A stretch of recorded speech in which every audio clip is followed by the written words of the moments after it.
Welcome, everyone, to Real Money. I'm Lisa Chastain with my guest today, Gina Trimmer, who is, so many things you're going to learn from Gina and hear from Gina. She is the leader of the Revitalized Womanhood. Is it a podcast community, right? Yes, Revitalized Womanhood is all encompassing. It's the business, it's the podcast, Instagram, website, whereas inside of the Revitalized Womanhood movement is the Revitalized Sisterhood private community. I love what you're up to. Thank you. I love really it do. I know you do. I love it. It makes me get up every day and jump out of bed, right? Like with the birds singing and the right. It's always like that. Just kidding. Probably not. Always like that. I think you were going to say your day was crazy. My day was too. And actually, I even was intentional about saying to myself, no, you cannot go to the gym today. That will make you just too rushed. And I would rather come into this just, and instead I got on a call while I was getting ready. I had mom life going and the baby wanted to make a smoothie and then he wanted to make eggs. And then he wanted to, I was a short order cook this morning. Yeah. And I jumped on that call I told you about with my new members. And then I started getting ready and got on a call with this brand manager that I've been wanting to talk to. So I'm like, I can do that while I'm getting ready. And then all of a sudden I look at the time and I'm like, I don't know what clown face I've been putting on this whole time while I'm talking to you. You're just kind of like, la, la, la, la, la. And then B, I'm like, it's 10:15. So when I come running in here, it was so funny that Ashley's like, yeah, this is the link you get on in 6 minutes. And I'm like, oh. Okay. Good thing to be here. Yeah. I had a similar morning. I have a 7:00 meeting and I'm in my car and I looked down at it 7:03 and I was like, oh my gosh, what just happened in the morning? Anyway, however you're joining us on the Real Money Show, I'm so grateful you're here. And I think you can already tell that we're going to have a really lively conversation with Gina. And before we do that, Gina, so with the Revitalized Womanhood environment, group, community, sisterhood, I like my guests to give their formal introduction rather than me reading off a bio or something. So will you introduce yourself to our audience? Absolutely. I would love to. First of all, thank you for letting me be with you here and talk to your lovely listeners. I'm so excited about this chat. Like you said, we already feel like I'm the St. George version of Lisa's Vegas. And we're just like, we're already good like that. So my name is Gina Trimmer. I am first and foremost a wife to my very tall, dark, and handsome husband of almost 17 years. Where I'm taking every month. I count every month. Okay.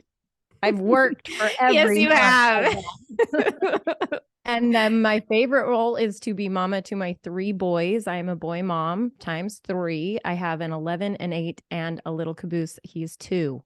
So he was very intentional as well. That was on purpose. And I am a child in a family, LDS Utah family, 8 kids. So the absolute what you think of when you think of an LDS family in Utah. And let's see, I am after so many years of trying to figure out where I belong, been asked last year to be the founder and creator of the Revitalized Womanhood community and women's movement. And I am so like, I found my place, right? When you just finally clicks and you're just like, I'm home. Like, this is so me, and your actual gifts and your passions and your purpose just get to come shooting out of your fingertips every day. Right. I actually have one of my members, and it's funny because her episode came out last Tuesday, and she had told me in our group, she was one of my very first members. And she had told me in my group at one point that she did not care for me. When she first heard my podcast, she came to me from her husband and son they are part of the Order of Man, which is the counterpoint to my women's movement. And so they said, hey, you need to go. This is the women's. It's finally here. Go check it out. And she says, I listened to your first episode and I did not care for you. Nice. And I'm like, well, why? And she says, no one could be that perky. And I was like, that's me. That's Where are you in the order of the 8 children in your family? 4th. Does that just speak volume? Yes. I am the independent. I was never home. Even from the young age, we have a picture we lived on a farm when I was young, and we have a picture of me standing next to the door when I was 3, maybe. I mean, my little brother, who's 2 years younger, could barely walk probably, so 4 maybe. And I'm standing next to the door just as innocent as can be, and I've created this, like, makeshift, like, ladder of Mhm. he should not have been climbing up whatever it was that I put together for him to reach the unlock on the screen door. And I'm like, the picture is just him, like, unlocking at me like, "This guy, mom, I mean, I don't know. Like, what is he up to? Crazy kids." And that's from the get-go. I was just an explorer, a wanderer, Yeah. independent. Where was your farm? So my grandpa owns a farm. He's passed away now, but my family owns a farm up in Garland, Utah, so almost Idaho. Okay, way north. Yep, Okay. yep. We moved to Kaysville, which is not a big city, but is a big city in regards to Garland. It's a suburb of Salt Lake, I guess, is what you would Okay. call it. And we moved there when I was about 5. So until I was 5, I spent my days wandering farm fields, chasing kittens, walking train tracks, picking asparagus out of ditches. Getting to know yourself. Absolutely. Yeah, because no one knew your name. No, no So one one of cared. you come here. Yeah, no one knew my name. My sisters actually sold me for a bag of popsicles when I was born. My older sisters, I have 3 older sisters. Okay. They sold me for a bag of popsicles to a random stranger. Yeah. And, luckily he didn't take me. I don't know what that life would have been like. I'm glad you made it out of that I situation. made it out. You got to leave it to the older sisters. Oh my gosh. The older sisters for me they were my brother's ancestors. I mean, it's like you say, when you don't have a father figure or you don't have an older brother, guess what? It works Mhm. out that you do. It was fights all the time. I mean, we would wrestle, we would fight. It was like brothers. And Mhm. then my little brothers come along and they were so sweet and so quiet and so just bless their little hearts. My poor Yeah. parents, by the time they got through 4 girls, They oh, were tired. they deserved those boys. They deserved those good, sweet boys. Yeah. I love that. We could be here all day talking about that, We but could. I do think it's a good segue because I like to have our listeners be on the journey to really get to know you. There's so much that you offer the world today, which we will get to toward the end of the show. And your journey, like we were talking about right before the show, and like what I teach in my world is that your journey has everything to do with the decisions and choices that you've made. And then as we shift into adulthood and become conscious choosers, then you've made some really conscious choices to change the direction of your life. But I want to take the listener on the journey because I think that's so cool. And I'm curious, I'm nosy, I want to know too. So I am a neighbor to Utah. So growing up, we only went to Utah or California for holidays. It was only one or the other. So I'm very familiar with Utah. And I love Utah, actually. We just got back from Zion, which I know you guys are doing some cool things in St. George, and we're looking to partner together and just be neighbors, be great neighbors. But let's talk about being raised and your relationship with money. So we frameworked the show that you had some really big aha moments in your 20s that really shifted and altered the course of your life with Rick. When did you meet Rick? How old were you? Oh, we got married in 2006. So 23. yeah, so I met him, yeah, I was about 22. I was married before to my high school sweetheart who actually played baseball at CCSN back when it was CCSN. Yeah. And it was when they very first built that brand new baseball stadium. Anyway, so, but it was just a, a not a fault of Utah, but feeling like you needed to just do the next thing and do the next step and check the next box and marry your high school sweetheart. Right. So nothing wrong with him, nothing wrong with me. Just we were not ready to do that. So we did get divorced after a year. And then I met Rick a year later, I believe. I have so Yeah. many questions, but let's even start like living on a farm and then also being a woman in the LDS community. I was raised around a lot of LDS friends, and there's a lot of social networking and also a lot of socializing about the role of the woman and the man growing up. How did that impact you as a young woman going into your teens about like what you saw your role in life to be? Always a wife and mother. always. That was always my role. And not that it was that was not a bad thing. I've always wanted to be a wife and mother. That's my most favorite thing on the planet. But my example was also from a woman who was raised by a wife and mother on a farm family, right? So very important. They homesteaded that farm. So it was generationally, the men did the farming, the wife stayed home and cooked and got them their hearty meals and sent them back out to the fields, right? And so my mom, and it was always humble means. And so my mom learned from a young age, especially because her mom got cancer. So she was the oldest girl, and they sewed their clothes, they made their bread, they had their gardens, right? It was very important to be very smart with your money and budget. And they just didn't have much. So what they did have, they had to do the best they could with. Yeah. And then how did that translate for you as a teenager and into your 20s? So what's hard about me, and it's hard for me to talk about because it was no fault of my parents at all. They cannot pick what little personality I come to this earth with, right? And for me, I was everything hell bent on being exactly opposite of what my parents wanted me to be from the day I was, like I said, when I was little, trying to break out of the house and be wild and free. I was just, no one was going to tell me what to do. And so being part of a religion that is 100% telling you what to do and how to live. And I always felt uncomfortable in it, I guess. They used to wrestle me into dresses. I was a tomboy. They would have to wrestle me into dresses just to go to church. I mean, I did not, everything about it, I just did not like it, other than the community and that aspect of knowing all your neighbors and being friends with all the kids in the Yeah. neighborhood and support. Like I could knock on anybody's door anytime. I knew every neighbor's name. I could knock on any person's door and know that they would feed me, clothe me, do anything, you know what I mean? Like Yeah.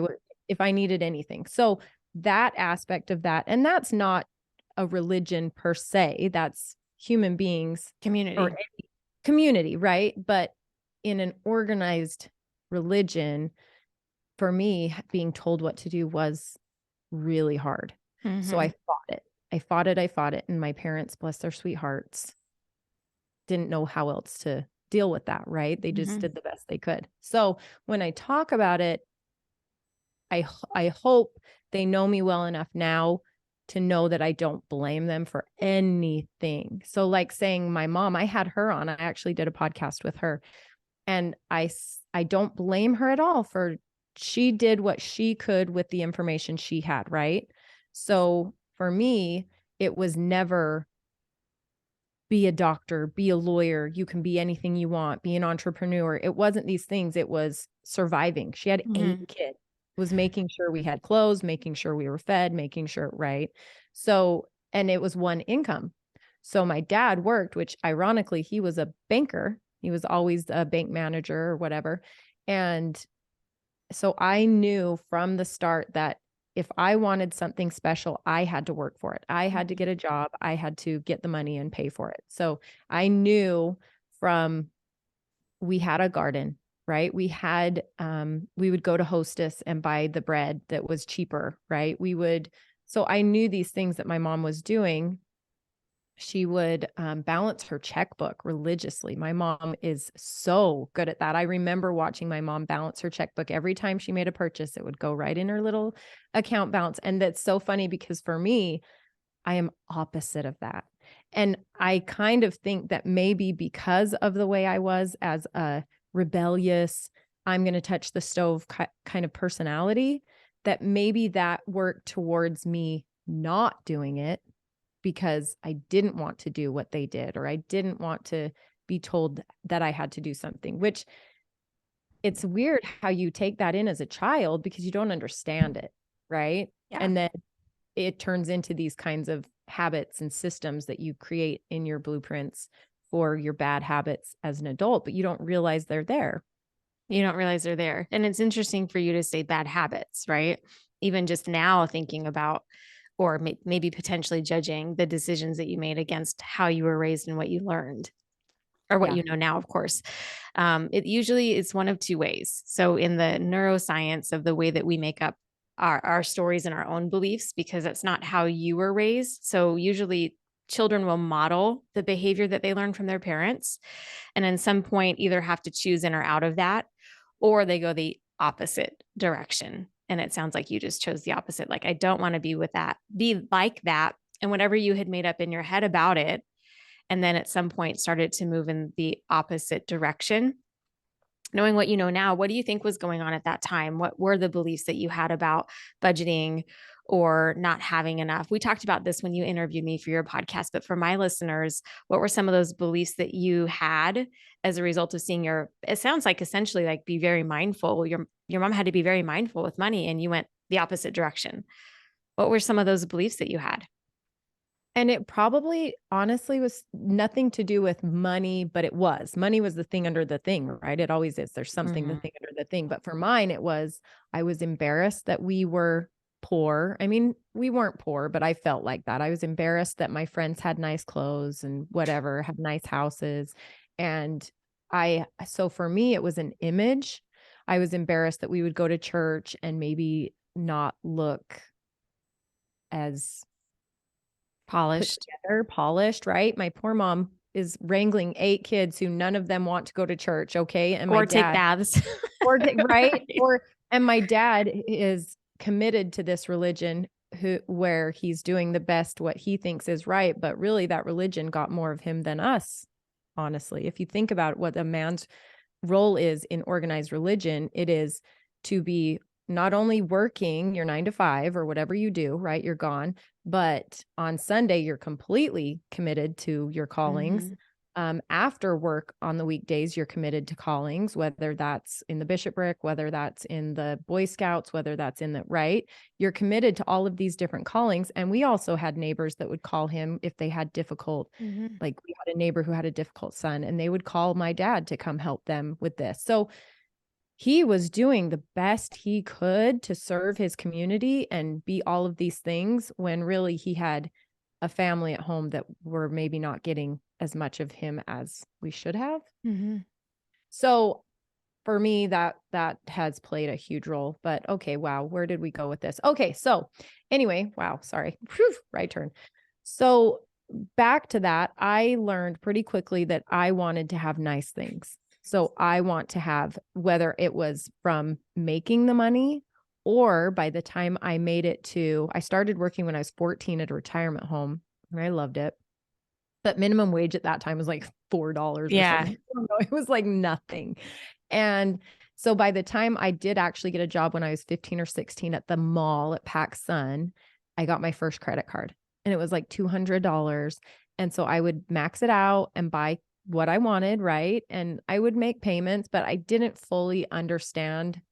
Mm-hmm. It's exactly what they get you for. You know, credit cards, when used properly and you're educated on them, are amazing tools, right? But how many people, it's Mm-hmm. like Vegas wasn't built on winners, Mm-hmm. right? It's the same concept. The banks don't, fund themselves on people who know how to play the game. So, and that's where my trap began, was when I was 15 years old, that $200 credit card. Gotcha. So I had a very parallel experience, not raised LDS. My mom was a stay-at-home mom and I had made a decision that I wanted nice things because we didn't get the nice things growing up. And so my credit card debt started in college.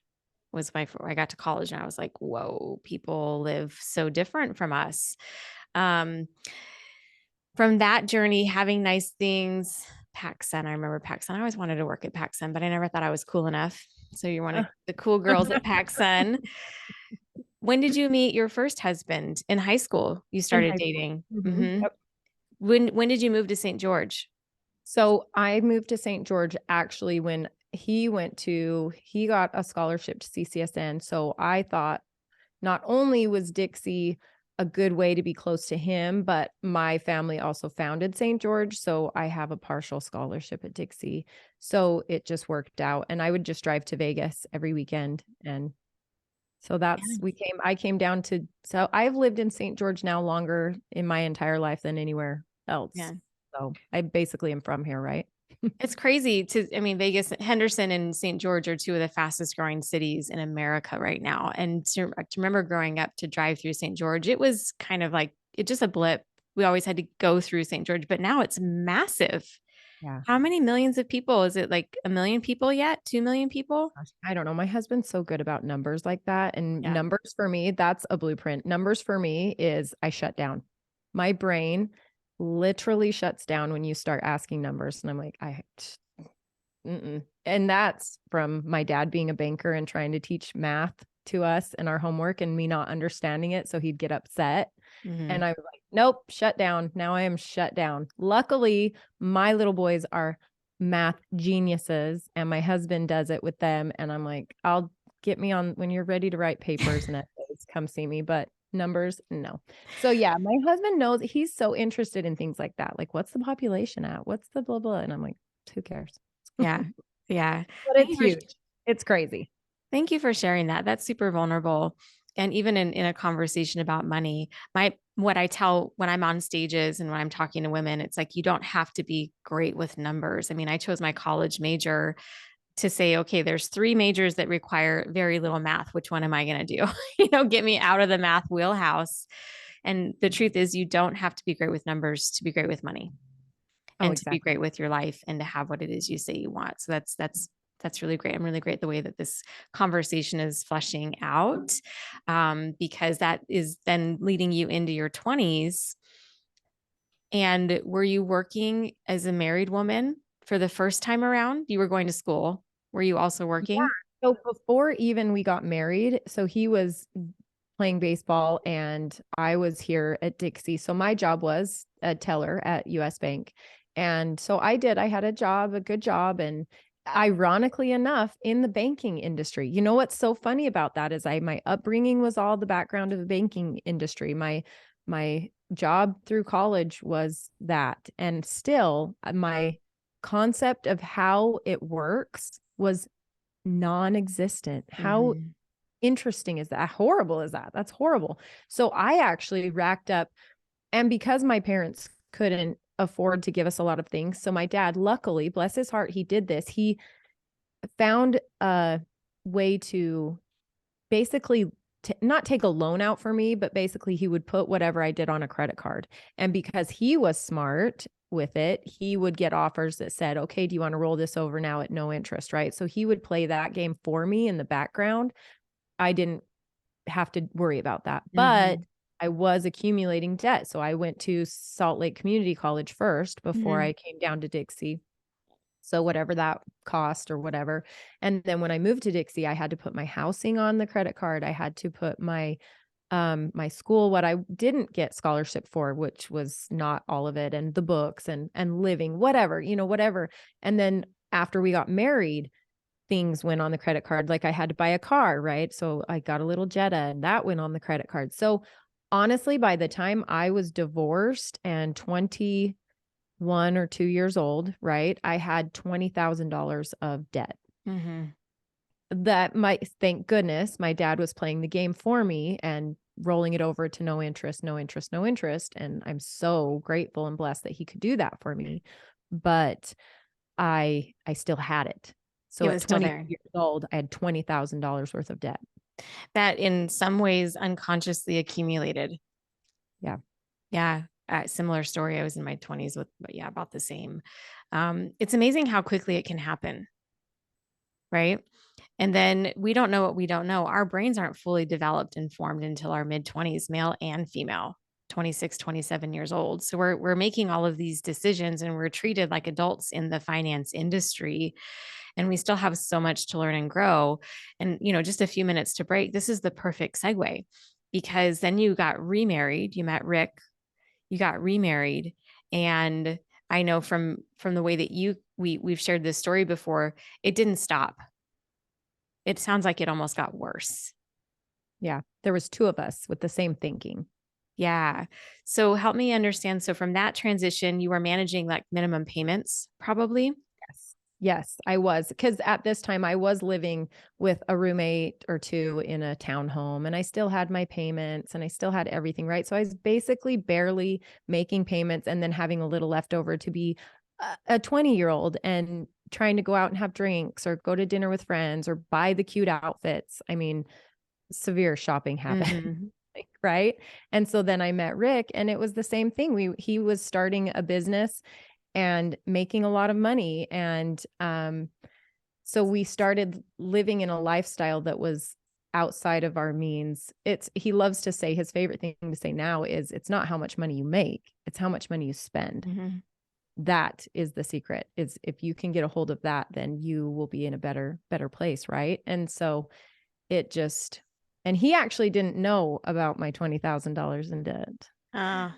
But this goes back to being I mean, I guess I was embarrassed. If I'm being honest, I was embarrassed about it, but also we don't talk about money, Mhm. right? That's not your business. It's my business. It's not something I Mhm. talk about. I wasn't raised that way. So to tell him this was none of his business. I was handling it. I was living my life and managing and making my own payments. I didn't need a man to take care of me, right?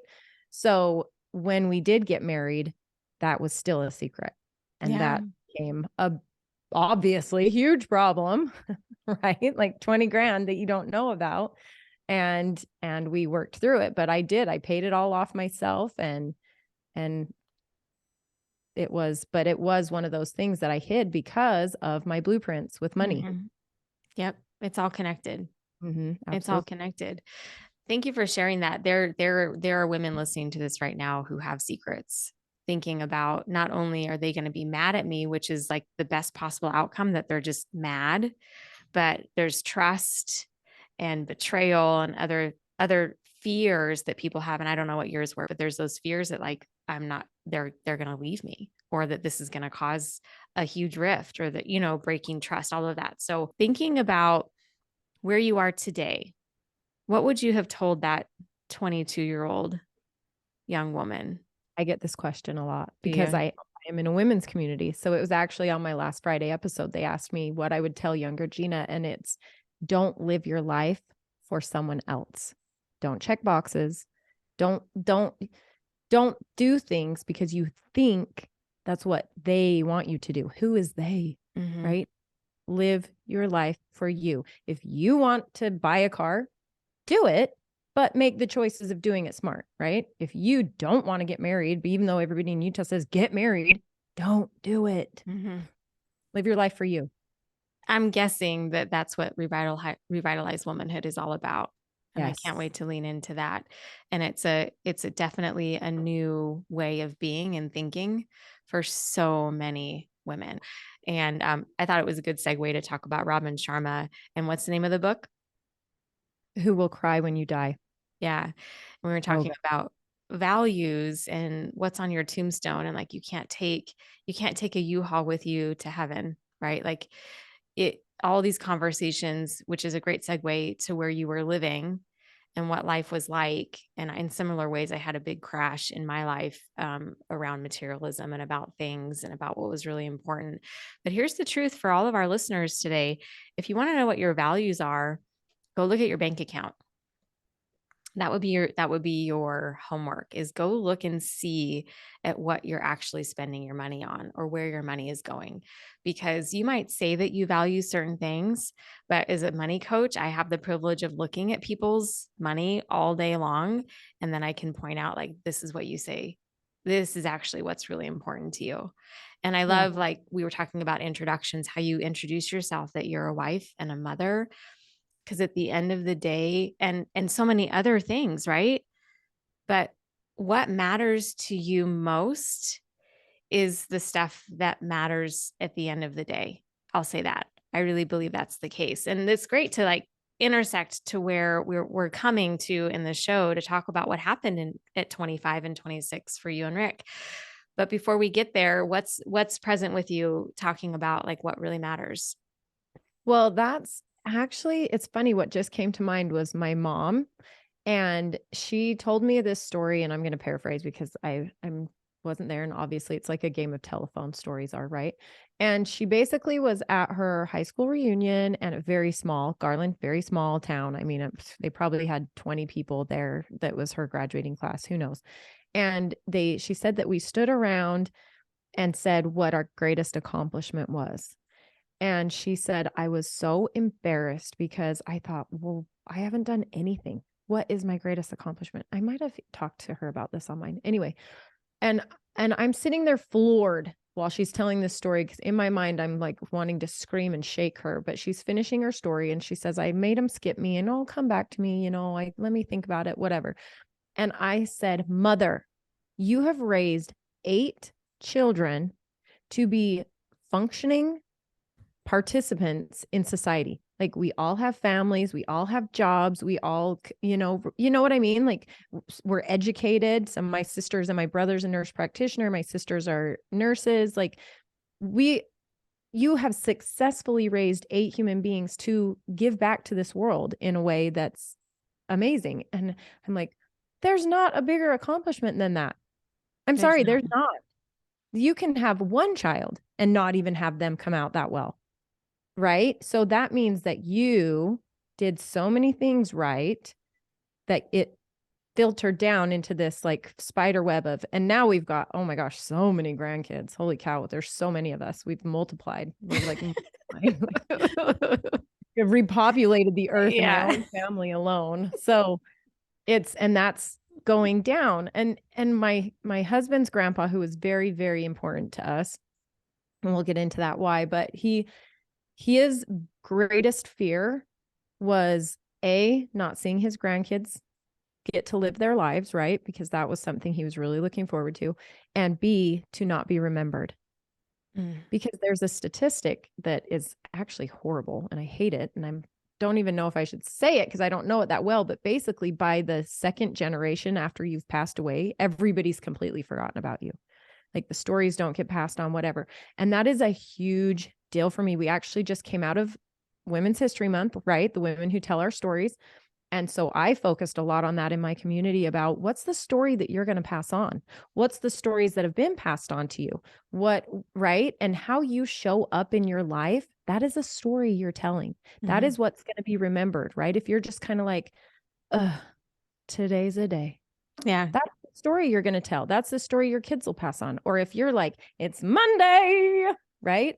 Let's That's rock and the roll. story that you're passing on. So think about this. And now we're going into April and we're going to start journaling. And it's like, you have to pass this on. If this is something that you care about, whether it's breaking a cycle, whether it's not passing down a toxic trait, maybe it's whatever, or it's something good, or recipes or art that you've done, created, pass it on. Don't be forgotten, because you were here. Make a mark, right? You're here. So make a mark. That's right. I love that. There's so many women in the world today who believe that they're insignificant. Yeah, there are.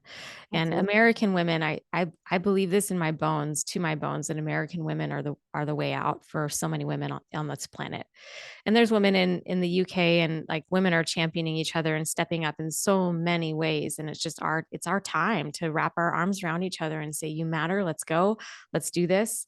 Let's fix it. Let's change it. And for you, like, that's what I love so much about your life to date, because we're only 40, I'm 43, but you had a big thing happen, and you and Rick used it as an opportunity to say, this is where we're out of alignment and this is what needs to change so we can be the people that we are today for our kids, for other women, all the things. So let's lean in there. What was going on in your 20s, early 20s with you and Rick? So when 2008 happened, which there was a lag in St. George and across the country, what was going on that was not working for you? So first of all, I think we all remember interest-only loans. Thank you for that. That was amazing. What a great idea that was. So we were living high and large because we were making so much money. My husband's company, he had his one little business that he had started when we had gotten married at your service. And then he started, when we got married, a company called United Wood Products. And so Titan Stairs, anybody in Vegas, Titan Stairs, my father-in-law created Titan Stairs, and he and Bill Burke sold that and moved to St. George and actually started Titan Stairs here. But so Rick did not want one of those. So his brother has one in Salt Lake and his other brother has one here in St. George. And he thought, well, I don't want that because I feel like it only serves this part of the community, right? Because it does. I mean, you can only be so big. And he says, okay, how can I serve you and the rest of the world, where I'm going to start a wood mill and ship it, right? I'm going to become United Wood Products. So at that time, he had figured out there was something happening at the borders, where the Chinese cargo containers were getting held up at the ports. And so he's like, well, I'm going to go to Mexico. And his dad, who is in the wood industry and amazing carpenter, he was like, you cannot do that. That's horrible. Their quality isn't great. We won't be able to do it, whatever. So Rick figured out a way to, through some very interesting stories, wow, of us going down into Mexico, trying to find a mill. That's for another podcast, but he found this wood mill and figured out how to get it to the quality that we needed for America, whatever. So zip, bam, boom. It was the biggest building industry, right? It was crazy. Everything was going crazy. We were making so much money. We went from being like nothing, brand new company, to making hundreds of thousands of dollars like monthly, right? And so we were making really good money and spending it, not saving it, spending it. And also the funniest part about it was we were traveling and spending our cash, right? But also putting a lot of things on, like financing things. Like we had a big dog chopper. That's when that was all in, the whole chopper rage, went through, and we had the brand newest 4-wheeler, and we had our house, and we had a Jeep, and we had my car, and we had, we just had all these toys. We were just newlyweds, young, having so much fun. Right. And then when it all started crashing down around us was honestly because of the business first, because they went too big in their overhead. You guys, my husband will tell you from the get-go, why do you need the big signs? Why do you need the flashy? You don't. You need a garage, right? Titan Stairs came to St. George and he built it out of his garage. Like, you don't need all the fancy. Well, so he and his partner at the time, they did not do that. They got a brand new building. They got a brand new showroom. They got the big sign, right? Whatever. So by the time the crash really started affecting the building industry here in St. George, I think we were $600,000 in debt and had all of this inventory we couldn't sell or anything, right? So that took the biggest toll. That and trying to save ourselves and save face were the biggest downfalls for us, because we were all putting all of our cash that we did have into trying to save things that we had no idea we couldn't save. We had no idea, right? Everybody that's listening to this that went through this is like, yes, if I would have had that magic 8-ball, right? If I had the crystal ball saying, let it go, just let it go right now, just walk away, let it go, right? Because you're not going to be able to save it. But we didn't. So we had 2 years of trying to save everything. Well, and on the other side of that, not only are we prideful and we don't want people to know that we were getting everything repossessed, even though everybody was getting everything, why would we be so prideful that we were any different? Like, no, our house didn't get taken away. We're just, downsizing. Yeah. Like, right. And my husband has so many of his own stories during this time that are trauma, right? But anyway, we were trying to save face. That is the long and short of it. We were prideful. We were trying to look good still. For who? Like, keeping up with the Joneses. What Joneses? We had a best friend that had built too many houses, and he was trying to get us to buy one, and it was a $10,000 payment. It's only a $10,000 payment. You can afford that, whatever. If we would have done that too, oh my gosh.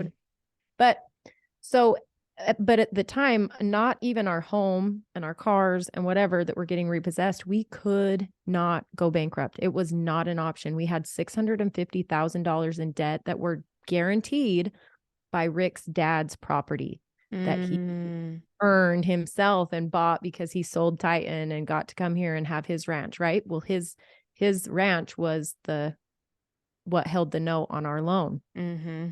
We did not have an option to let it all go. So there were so many lessons going on, so many lessons that we could not see at the time, right? Because at the time we were just drowning and in pain. And you weren't even 30 yet. No, not even 30 yet. We were 25, 26. And Rick went into depression from it even, and he probably doesn't recognize that. I don't know if he would have recognized that now even, but I saw it as a wife. Mhm. And so there is so much from that time because of how he started acting and withdrawing from me and hiding in his office and, like going inward, feeling ashamed, feeling like he's letting everyone down, feeling like a failure, right? That turned into not connecting with his wife and so I have trauma from that actually, interestingly enough, he started playing on his phone the other night, a game that he was really super into, and it triggered me. Mhm. I instantly went back to that wife, like newlywed wife, begging her husband to go hang out with her or begging Yeah, him to come out of this dark room, and he wouldn't. And it was interesting where trauma hides in you, it does. right? And I would have never thought about that again. It was just something that happened, but he sat there and he started playing that game and it triggered me and I was like, Mm. "Whoa, that was weird." Mhm. Yeah, that's interesting. That's so great that you're so self-aware to be able to recognize that, because a lot of people cannot recognize it, that they're being triggered and from what. It's from doing all this work that I'm doing. I know. Honestly, this community is not just for the women that I serve or that help me. I create these monthly topics for what's specific in my life right now. And it's like, it's human nature. We're not all this unique, like it's only happening to me, right? We are all connected in commonality through womanhood. So it is happening to all of us. I am having the same fight about loading the dishwasher with my husband that some poor woman in Croatia is having with her Yes. husband, or some poor woman in Sydney, Australia is having, right? We Yeah, are all having the same fights. We're all having the same struggles. So if I'm having it, it's more than likely a lot of you are having it too. that's right. That's right. Yeah. Let's talk about then the pivotal moment. I know Yeah. for me that I remember there were two like very pivotal moments in my life where I was like, man, I need to change. I need to change this. I need to change it now. For you and Rick, when did you know that you had to shift, you had to change? So we finally did lose our house and we moved into, I was, I think, 7 months pregnant with our first baby. We moved into, luckily his grandparents had a basement that we could move into and they were so welcoming and loving to let us do that. And that's his grandpa who has had such a big impression on him and us. But we moved into their basement and it was so demeaning. Like the feeling was we just felt so much shame around it, right? That we had to do this, that we were this old and we should know better and we should have been better. And it's like it goes back to what you said that you're not even a person until you're at least 25 or 26. Your brain Right. isn't done developing. And they're expecting us to like come out of high school and get married and have children. And no wonder relationships fell because who trained you how to have a relationship? Nobody. No one pulled you aside and said, this is how you are a mom. This is how you get married. This is how you're a wife. This is how you, right? These are the things, not the look at the classes you're taking, youth of America. Mhm. And is it learning these concepts that you will need as an actual human being functioning in the world, right? Not, I don't even know what they teach you in college anymore, but I know mine. They didn't teach me anything that I It's not use now. life skills 101. No, it's not life skills. No. It needs to be. Like my husband, he just had our 11-year-old read Think and Grow Rich, Mhm. and he gave him a test on it and he paid him $50 for doing it. If you can Yeah. pass the test, you can do it. And he makes my 11-year-old and 8-year-old get out of the car, go in the grocery store with the list and the credit card and go grocery shopping. Yeah. And he's teaching them these life skills. I say he because he's the stay-at-home dad right now. Yeah. Me, when it was mom doing it, guess what mom was doing? I was warming their clothes up in the dryer before they woke up so that they could put on cozy, warm clothes. Like, Yeah. hello, whose world are they going to succeed in? Right. Moms that's warming their clothes up in the dryer before they go to school and coddling them, or dads that's like, go get the groceries. Yeah. You got the wrong milk. Go take it. I'm a boy mom too, and my husband and I have this conversation all the time, which is a little off topic, but we'll come back around to it. It's just being mindful about the kind of people that we really want to raise, and it's being Right. very like at 8 years old. I mean, there's kids, certain parts of the world that are running and managing their families at 8 and 9 years old. Our kids are more than capable. of doing some of these things. We get to treat them that way and show them the way. And I love that a lot of entrepreneurs are doing that today with their kids, which is really cool.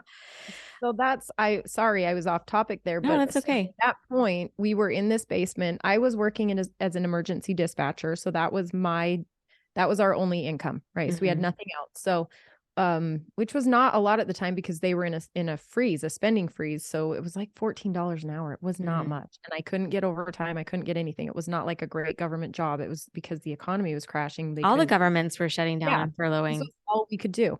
So anyway, that's fine. $14 an hour. That's what we had. So this is what we have to like take a cold hard look. And so Rick started getting into the Dave Ramsey's. So he's like, we're going to do the envelope system. We're going to budget. We're going to live off ramen noodles. I mean, we are going to just, this lifestyle has to become completely different. And that's what happened. It wasn't like a quick fix, like I'm going to lose 10 pounds this month. It was, this is a lifestyle we have got to be okay with. What did keeping up with the Joneses get us? What did caring what anybody thinks about us? Where did that get us? Like, are they here paying our bills? No, like Mm-mm. nobody's here. It's us. It is us. We have to make these decisions. So we sat down and said, what are our goals and what do we want for our life?